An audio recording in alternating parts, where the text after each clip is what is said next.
And now I'd like to invite Dr. Parvez Ahmed up to the stage to provide an invited talk. He's the Chief of Analytics and the Mayor's Office in the City of Jacksonville.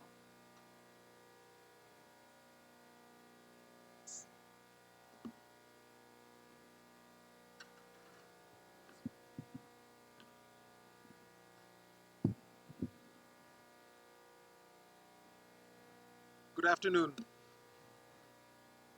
It's really wonderful to be back. When I stood before a similar group last year, I spoke about how data can reveal hidden stories, how looking beyond citywide averages can show us where opportunity is growing, where it is lagging, and who is being left behind. But today, I want to ask a little bit of a harder question. What happens tomorrow morning? What happens after the applauses have died down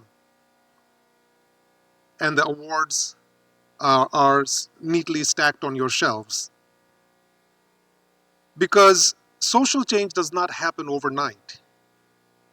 It rarely happens with just one revelation. It takes dedicated work to push that thing forward.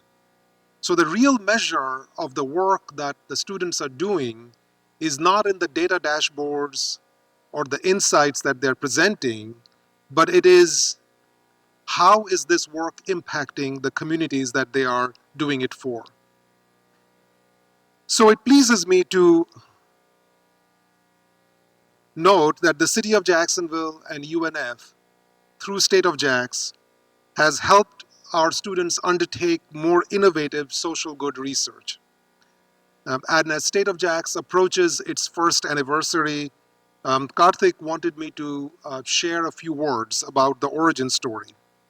Because State of Jax also began with a reveal.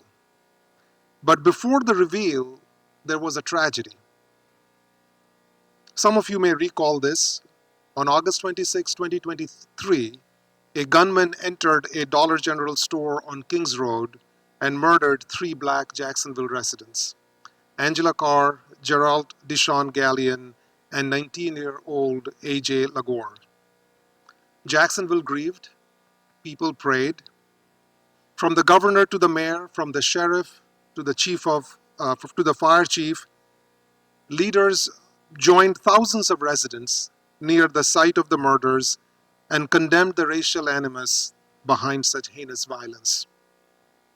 But away from the glare of the cameras, a small group of concerned citizens asked, how do we move forward without simply moving on?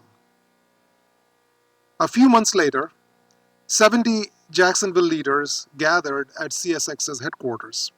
Our mayor was there, then City Council president, several business and faith leaders, all of our university presidents, and numerous civic organizations. The gathering launched the Jacksonville Transformation Coalition, which I've had the privilege of being one of the founding co-chairs. We believe that for Jacksonville to move forward, we must confront the conditions that separate people by health, education, wealth, opportunity, and hope. To frame those conversations, I shared one data point, and that data point was about life expectancy at birth. Between 2 neighborhoods in Jacksonville, they're marked on the map: College Garden in the urban core and South Jacksonville, South Mandarin. These 2 neighborhoods are only separated by 9.5 miles. But the life expectancy difference between these 2 neighborhoods was 25 years. 25 years. That can be the difference between seeing your child graduate and never seeing them walk the stage. That can be the difference between knowing your grandchildren and never meeting them. Between enjoying retirement and never having the opportunity to retire. So people in the room, who are almost all of them are from Jacksonville or have been long-standing Jacksonville residents and leaders, already knew about the disparities in Jacksonville. Every city does. But when this slide appeared, there was an audible gasp and the room changed. because data focus forced us to confront something we had never explicitly measured, leading to a very profound question: how well do we truly know our city? We know that our city is showing impressive economic growth and unprecedented population growth. We are building a stadium of the future right next door. We have just been named the best run city in Florida by Wallet Hub. All that's great. But do we know Jacksonville through the eyes of a mother deciding which bills to pay and which bills to defer? A senior choosing between medicine and groceries?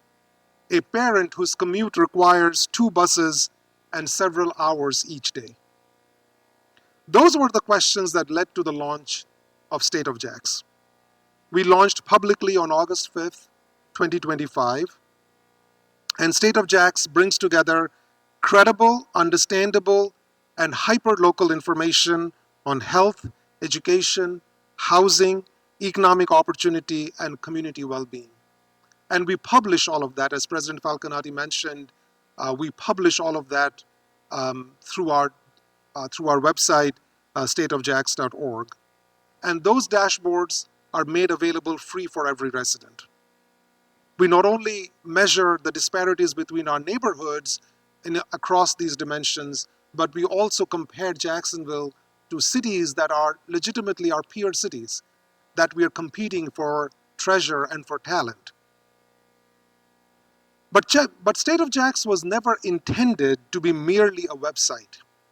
It was built to help knowledge move from residents to analysts, from analysts to decision makers, and from decision makers into action.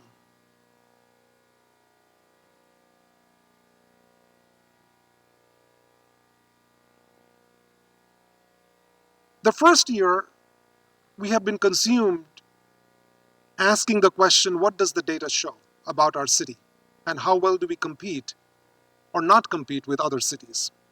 But in the second year, we are transitioning to what are we prepared to do with this data? What are the actions that we are trying to catalyze with this data? Which then brings me to the work that our students have been doing. And I say our students because I'm still a faculty member at UNF, on leave working for the Office of the Mayor, but UNF is still my home. For 12 weeks, our students have studied difficult social problems. They have cleaned up messy data, questioned assumptions, tested models, and translated complex findings into something others can easily understand. And today, they will show us what they have discovered. But tomorrow morning, this work will leave their hands. A community partner will have to decide whether to use this information and use their findings. A funder will have to wrestle with what areas to fund next. A program manager will have to wrestle with changing strategy. Those are the important questions to ask, because a model that merely predicts hardship but provides no assistance is not social good. While as students you cannot control every decision that follows, you should rest assured that your work has made action more likely. So nearly 3 years ago, one number helped Jacksonville realize we did not know our city as well as we thought. That number became a question. That question became a coalition. That coalition led us to State of Jax, which is inspiring action from UNF all the way to United Way.